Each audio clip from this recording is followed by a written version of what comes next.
بسم اللہ الرحمن الرحیم السلام علیکم۔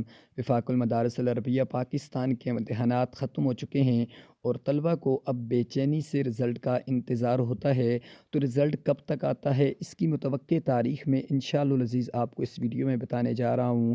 وفاق المدارس العربیہ پاکستان کا رزلٹ عمومی طور پر اکثر آپ نے دیکھا ہوگا کہ رمضان المبارک کے پہلے ہفتے میں آ جاتا ہے، لیکن اس بار انشاءاللہ العزیز توقع یہی ظاہر کی جا رہی ہے کہ وفاق المدارس العربیہ پاکستان کے طلبہ و طالبات کا رزلٹ شعبان المعظم کے آخری دو دنوں میں یا رمضان المبارک کے 1 یا 2 پہلے رمضان المبارک کو آ جائے گا، یعنی کہ 1 2 3 4 اپریل کے درمیان انشاءاللہ العزیز رزلٹ آپ کو اناؤنس کیا جائے گا۔